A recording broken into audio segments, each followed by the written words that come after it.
what's going on, guys? So today we're talking about the best-selling cards under $5 or less. This is the Yu-Gi-Oh! Penny Stock Market Watch. I did just want to say real quick up the gate, I saw a post on the Yu-Gi-Oh! Reddit. I don't know if you guys are joined the Yu-Gi-Oh! Reddit, talking about market watches and how they're mostly good for like buying, or they're mostly good for selling, not really buying.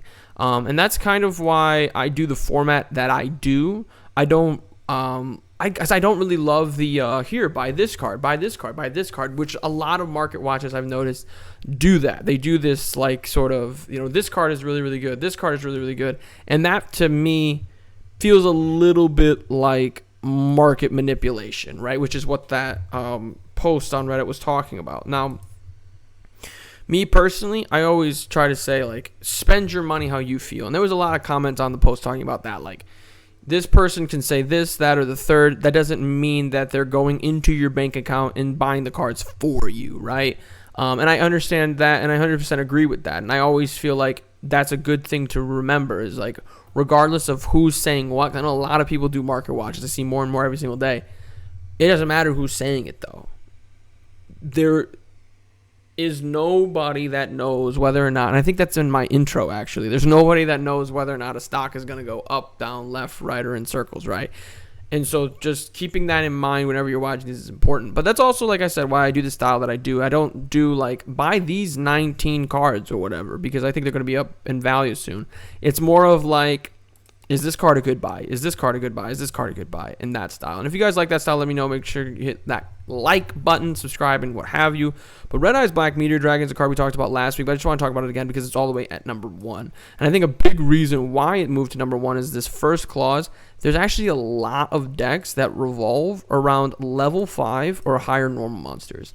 There's actually a Spiral archetype, not the one you're thinking of, that does that, but that's not really the one I'm talking about. There's also like, there are like different styles of hero decks. Like there's pure Destiny hero, there's Vision hero, Evil hero, just straight up best hero cards, that we see a lot of times with like Stratos, Dark Law, Sunrise, Liquid Soldier, etc. But then there's also a Neospatian build, which has gotten a lot of support over the years because it's really in theory, it really is the one that Jaden ran in the show. Right, so Neospatians have gotten a lot of support, and that Neospatians Elemental Hero Neos fits this description perfectly. On top of that, he's a level 7 monster, it's a level 6 monster, and it's a level 7 monster. On top of that, you have Dark Magician, which is also level 7 monster. On top of that, Dark Magician doesn't really want to be in the hand, right? Polymerization is pretty cool, and there's other cards that like to discard Dark Magician. But, Eternal Soul summons the Dark Magician from the graveyard, right? I believe Magician Navigation does that as well. And so it kind of wants the card in the graveyard. On top of that, Blue Eyes is another one. There's so many different ways to special summon a dragon from the graveyard, right? And so Blue Eyes wants their cards in the graveyard, right? And they run a lot of Blue Eyes decks have always ran a lot of discard cards, specifically because they end up getting a little cloggy, right? On top of all of that, it's a searcher for Red Eyes Fusion. Right, and ever since the nerf to Plant Verte Anaconda, or the ban of Plant Verte Anaconda, Red Eyes Fusion has kind of taken a step back. And I think if we look for it, I don't know if it's here. Yeah, it's not here. We might just look this up anyway. But just the mere fact that you can, potentially get a level 7 with relative ease. Right, because obviously, Red Eyes is another archetype that can run this card really, really well. And you can get out a Flare Metal, or you can get out a Kashtira Shangri-La, right? Or if you're able to get enough out, you can get a Rise Heart, right? There's a lot of options you can go with because the rank 7 pool is pretty solid. On top of that, if anything goes astray, you have a Red Eyes Fusion next turn. You got a Dragoon next turn, and Dragoon, because of its material rating or material wording, has always been a relatively cheap card. But you can get ultra rares of Red Eyes Fusions for 25 cents. The super rares are the original version, so they're most expensive. I think the ultra looks just as good, and you can literally get a play set for $1. Well, not really. It's like $1.50. But that's still solid, right? Especially in 2023. Now, the $1.50 doesn't buy a whole lot anymore. But Then I did kind of want to see this card too, Dragoon, and then we'll do the big finish with this Red Eyes card here. So obviously Starlight Rares. So these aren't penny stocks, obviously, but not necessarily speaking a terrible buy. Hopefully might get a reprint at some point soon, because that'd be really cool if that was a budget option. But because there's a lot of budget decks that would want to play Dragoon. But as far as whether or not this card is a good card, it started out at 55 cents, right? You like to have gotten it here, right? Bought 50 at here and now be selling them at $2. But is there still room for profit? I mean, we look at, a lot of times I like to go to like the second page to see what the second page looks like. You know, it's still at 250. It's probably going to hold the line at 250, 249 for a while. But it could hit $3 within 3 months. I don't think it's going to get a reprint anytime soon. So this could definitely be a very solid card to at the very least buy a playset of, just to see what decks it could fit into, and maybe it'll go up high in value. I don't think it's the greatest buy ever, but I also don't think it's terrible as a card to get as well. The next card we're going to talk about is going to be evenly matched. I don't know if you guys watched Yu-Gi-Oh! Worlds, but this card was played twice in a turn, which is fun. And there are 6 versions of evenly matched on the market. The Beware of the Trap Tricks Structure Deck one, and I believe that's the one that brought us here. Yes. Is the only one that is technically considered a penny stock. And by penny stock, of course, I don't mean true pennies. I mean under $5 or less, right? But it's knocking. It's knocking. You know, we go to page 2. We're probably going to see it at the end of page 2 be above, or just right on the $5 mark as well. So this might be your last chance, right, sort of thing, to get this card as a $5 option. I don't think it's going to be banned. I don't think it's good enough to ever be banned or even limited, but it is a really solid board breaking card, especially in the right circumstance. And you know, you look at the Magnificent Maven's version, it's already over $5, and that one just came out. Then everything else, I mean, I guess the Dual Power is knocking on the door of $6, so it's not like that much more expensive. But I think, and I've mentioned this multiple times on the Market Watch, and I honestly should take my own advice with it as well. This could be a very expensive structure deck a few years from now. We've seen a lot of structure decks, like the Salamangreat structure deck is $30. I believe the Hero structure deck is $30. Like, there's a lot of structure decks that are very, very expensive at this point. How many do you get in a case? You get 8. So you could get, this actually feels like not the worst deal at all. Because you could get this one, right? So you get 8 for $10. Because 8 times 15, if I'm good at math, is 4 times 30, or 2 times 60, or 120, right? So if you bought 8 of these, you'd be looking at about $100, $110, right? Whereas if you bought a display which comes with 8 of these, you could get a solid amount. I mean, I guess we could just do this where, you know, let's say you wanted to buy 16 of these, or you wanted to buy 16 of these individually, if that's even a possibility. And this is a little more expensive than the 14. Oh, okay, so the first one's fine. And then, I mean, obviously you have to be careful. I saw someone comment on my shop seller ethics video talking about not getting the cards in the package that they were promised. You just gotta always be careful of that type of thing. But I will say, if you do plan on buying bulk of the structure deck, I would recommend getting a display case, because you could get 16 for $167, $170 probably after taxes, or you can get 16 for $232, right? So it's obviously better. And this isn't even the cheapest case on the market. This is just in case someone sees this video immediately, because there are people who have the notification bell on and who are subscribed who will see this immediately and could say to themselves, evenly matched is in this. Evenly matched in 2 years could have all copies at $10. Like, this card, Nibiru. I don't think Nibiru is $10. So it's like a bunch of cards out of 5. So that was a terrible example. But evenly matched could be like worth $6 or $7 even. Now maybe not even a full $10, but like $6 or $7. And this structure deck could be worth $30. So I could buy 16 copies for $200, and then those 16 copies, like I could buy. Let me retry to do the math again. I could buy 16 copies at about $170, $200, right? And then all of the structure decks could be worth $30 in 2 years, and now my 15 copies are worth $450, right? And so that's a profit of $250. And I'm not saying it's going to happen tomorrow, and that's the thing. Like, I don't recommend doing this if you're trying to get rich by the end of October, right? But it's just sort of this idea of like, and this card's getting reprinted actually. It's Helm Great Sun Light Wolf, but he wasn't in the structure deck. Why did I not know that?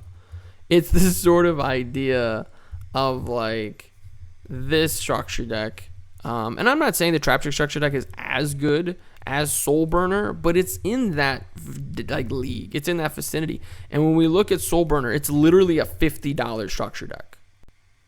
Right now, this structure deck came out 4 years ago, right? So like that's the kind of long game we're talking about. We're talking about like you buy a case, right, of Beware the Trap Trick structure deck, or you buy 2, whatever.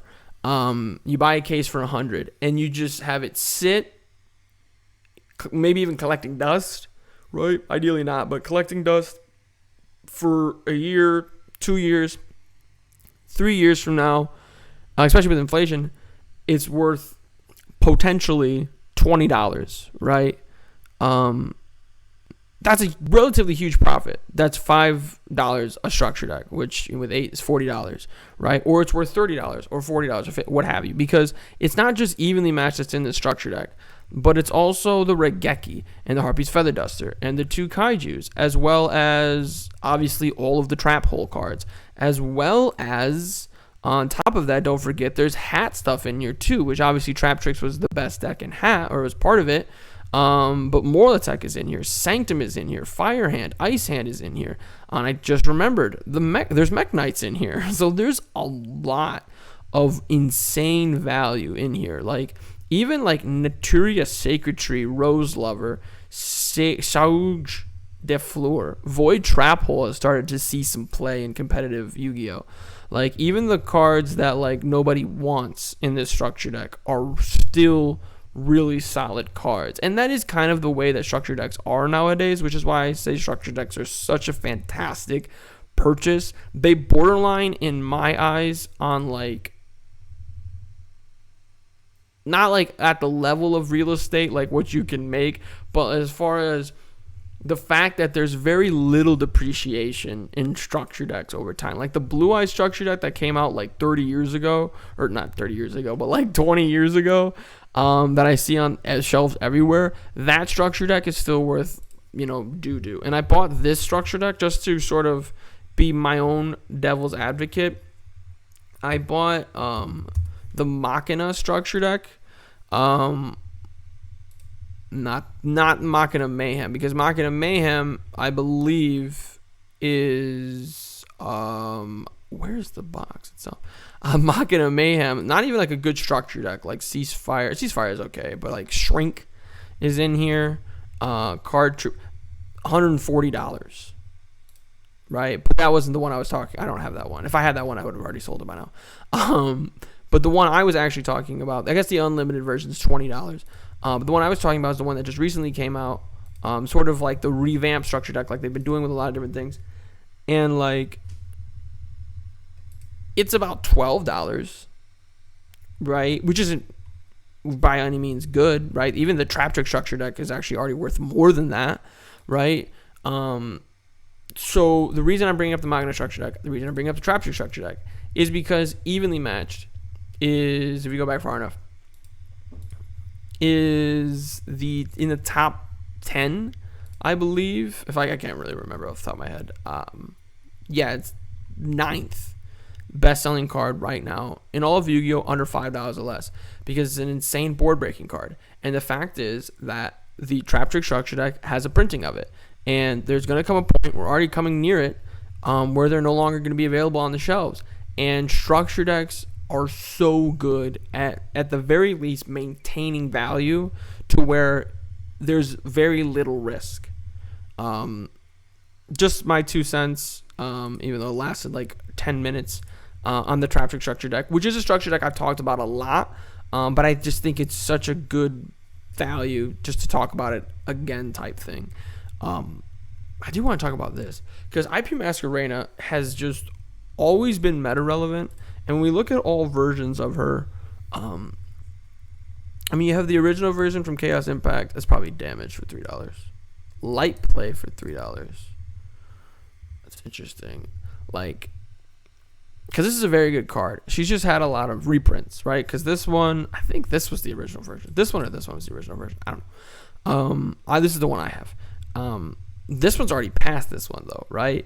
Because I think people like the secret rare. When we look at it, prismatic secret rare, like this is the original version, so that's going to hold value. This is the prismatic secret rare, so that's the nicest rarity. But the secret rare looks really good as well. Now, when we talk about this card, you might think that's not a good buy. This card's value is pretty steady, and it is. Like, it's $1 fluctuation in movement. That's not really a whole lot. I think if you're able to get this card, like if you see it in like you're at your locals in like one of those little boxes that they have all of the, you know, somewhat higher, but not like the highest rarity, but like the somewhat higher rarity, the penny stocks, right? Cards, and you see this for like $2, you might want to pull the trigger because this card's not going anywhere. It's not going to get banned because it would have by now. There's so many great Cyber decks that love this card.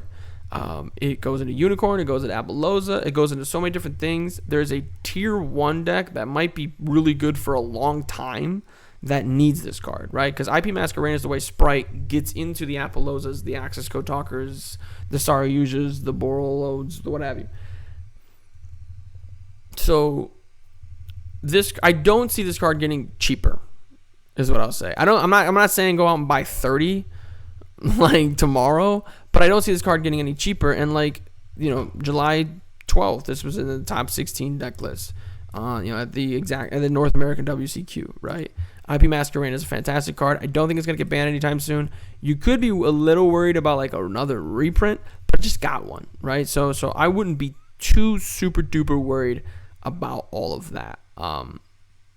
Now, the last card I want to talk about, I don't want to go too deep into branded, but I just think that with the new Chimera support, branded has gotten a bit of a power boost, right?